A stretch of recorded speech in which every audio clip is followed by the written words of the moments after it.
In the last video, I decided to make a game that can allow you to make anyone eat shit. And then I said this. The game will be procedurally generated maze. So I really hate myself that I thought making such a thing is a good idea in the first place.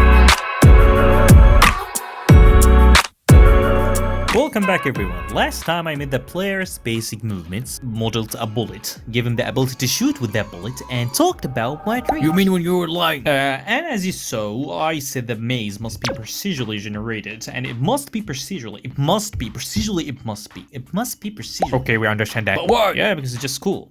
You know, cool. Anyhow, I thought that's an easy task, and I'm smart enough to pull this off without any planning, without anything, just jumping into Unity, starting coding like that, and then it will work. I had just one idea in mind, which is using random numbers to get directions and links in a random way. And after this spaghetti code that you see here, we have something that we can run. Wait for it. You will see that piece of shit failure.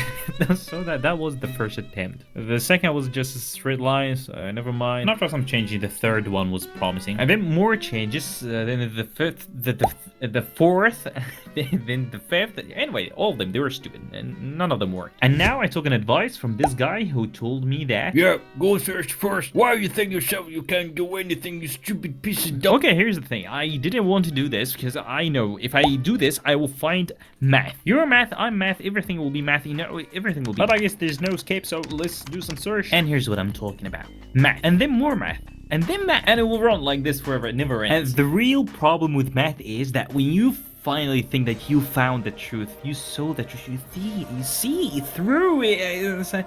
Here's the math. So there's no escape from math in game development. Okay, piss off. Enough from that really. I got bored, I got stressed, I got depressed. Let's move to Blender. Blender is good. I'll figure this out later. I made simple shapes just for blocking the scenes. Here we have a box, and then I modeled a tree, and then I made some other stuff, like just for making some shapes. And actually, this is the moment that I found out that I forgot how hair system used to work on Blender that I used to work on, and this really made me feel sad and got me into places I don't want to get into.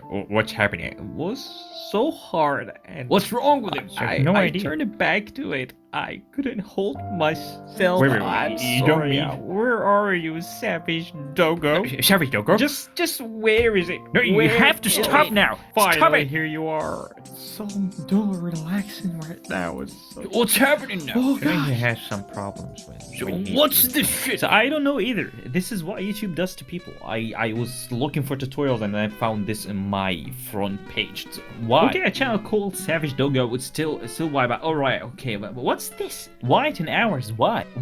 Really, why? I feel like sometimes like the YouTube algorithm is just a psych back. Anyway, who cares about how hair system works or why is Savage Doggo's name Savage Doggo? Who cares about that? I made 4 or 5 models just for blocking the game and not as a final thing. So here we have 1, 2, 3, 4, 5 models. Alright, after finishing from Blender, back to Unity right now, and trying to do this again. Actually, I tried multiple ways, following online tutorials, browsing projects on GitHub, and none of them worked for me the way I had in my mind. And by the way, GTH math, you are everywhere. I hate you so much. Hey, stop complaining. Okay, I'll stop complaining, but actually I was so desperate. It took me too long than I thought, like, it will never work, and I just need to throw all this into trash and stupid idea. No more Savage Doggo. No, don't worry, there's no more Savage Doggo. So stupid. I just thought that my initial idea wasn't that bad. So I turned it back to it and started building up from that point. A lot of boring math later. So I worked on it and it's now working. Like we can get some branches instead of just one main path. And this is how it works in general. But then the problem was that every tile in the maze must be a square. So instead of just leaving the choice of these square things to be random in any direction, in any length, I give it specific points to start and connect from. And by implementing this, we get two advantages. The shape is no longer needs to be just a square. That's why my block models are not squares anymore. And two, there's no need to calculate the size of the tiles because we don't need to put them correctly on a grid because there will be no grid. We have points now we can connect from. So no need for you anymore. And now finally, after a lot of trying, and actually I take my words back when I said seeing bugs come to life is an amazing thing to see. They are not fun to see.